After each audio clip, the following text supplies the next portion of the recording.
बापूराव हिरे यांना मानद डॉक्टरेट किताब पुरस्कार प्रदान।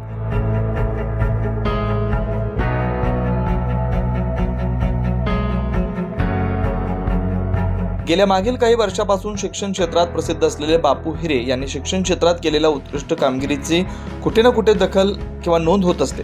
तसेच अमेरिकेतील विश्वविद्यालय युनिव्हर्सिटीच्या वतीनं बापूराव हिरे यांना मानद डॉक्टरेट किताब पुरस्कार हा पुणे येथे देण्यात आला। पुणे या ठिकाणी त्यांचा सन्मान देखील करण्यात आला। नाशिकच्या अशोक स्तंभ इथं त्यांच्या अकॅडमी येथे स्टाफ यांनी केक कापून पुष्पगुच्छ देऊन विद्यार्थ्यांनी टाळ्यांच्या गजरात त्यांचं जंगी स्वागत या ठिकाणी करण्यात आलं। बापूराव हिरे यांना मानद डॉक्टरेट किताब पुरस्कार मिळाल्यामुळे विविध क्षेत्रातून त्यांचं अभिनंदन केलं जात आहे। माझ्यासाठी हा एक अविस्मरणीय क्षण आहे की माझ्या कार्याची दखल ही डायरेक्ट अमेरिकेवरून एक अशी मोठी युनिव्हर्सिटी गेली याच्याविषयी मी खरं तर अनभिज्ञ होतो। जेव्हा मला फोन आला तेव्हा मी खूप सरप्राईज होतो की मला अमेरिकेवरून कॉल आला आणि माझ्या अशा पुरस्कारासाठी शिफारस होते आहे, तेव्हा मला खरं तर विश्वास बसेना।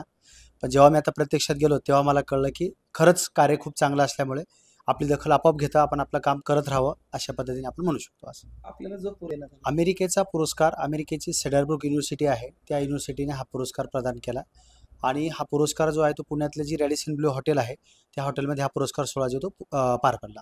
मध्ये मी माझ्या म्हणजे मी टॉपर आहे आणि माझ्या 6 अजून एक व्यक्ती आहे, अशा 2 व्यक्तींना हा पुरस्कार भेटला आहे आणि ऑल इंडियाचा विचार केला तर एक साधारणतः 35-40 लोकांना हा पुरस्कार जाहीर केलेला आहे। मध्ये जे आपण 10-15 कोटी लोकसंख्या आहे ह्या लोकसंख्येमधून त्यांनी 30,000 लोकांचं काहीतरी नॉमिनेशन घेतलं होतं। 30,000 लोकांमध्ये मी पहिला आलेलो आहे आणि अजून एक व्यक्ती आहे, असे 2 व्यक्ती आम्हाला हा पुरस्कार भेटलेला आहे। कसं बघतो खरं सांगायचं तर मला अजूनही सांगतो मी स्वप्नातच असल्यासारखं वाटतंय की माझ्यासारख्या म्हणजे त्या मानाने डॉक्टरेट भेटायला एवढं एज पण नाही अजून आणि याच्यामध्ये अशा एवढी मोठी पदवीने मला गौरव करण्यात आला। खरं तर ह्या पुरस्कारामुळे मला अजून जबाबदाऱ्या वाढलेल्या आहेत की मुलांना अजून खूप काही घडवायचं आहे आणि मी घडवणार आहे। असं तुमच्या माध्यमातून मी फक्त एवढंच सांगेल की तुम्ही कुठल्याही क्षेत्रात असा पण त्या क्षेत्रात तुम्ही तुमच्या कामावरती खूप प्रेम करा, तुटून पडा, असं कार्य करा की त्याची दखल आपोआप जग आपोआप घेतो आपण। असं किती वर्ष मी माझा परिचय द्यायचा झाला आज माझं 35 एज आहे। मी वयाच्या 17 वर्षीच टीचिंग सुरू केली, म्हणून असं म्हणू शकतो की टीचिंग हा जसं आपण म्हणतो माशाला पोहावं लागत नाही तसं मला टीचिंगही शिकवावी लागली नाही। 2007 पासून माझं टीचिंगचं कार्य माझ्याकडे बघून जरी वाटत नसेल तरी 7 पासून माझं फॉर्मली टीचिंग चालू आहे। जेव्हा मी वयाच्या 17 वर्षी होतो साधारणतः 17-18ला म्हणजे 18वा माझा जो बड्डे होता वयाचा तो मुलांनी साजरा केला होता। तेव्हापासून आजपर्यंत मी पुण्यात 7 वर्ष एज्युकेशन केलं, तिथे टीचिंगही केली।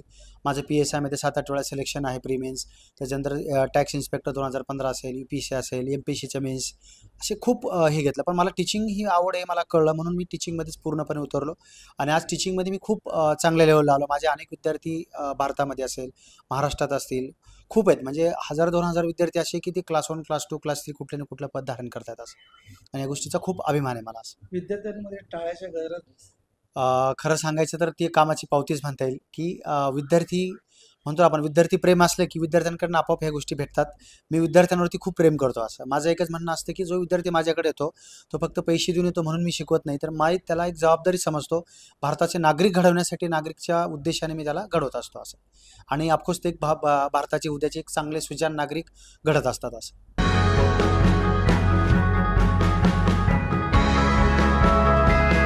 9 न्यूज महाराष्ट्रासाठी प्रतिनिधी वैभव घुगे, नाशिक।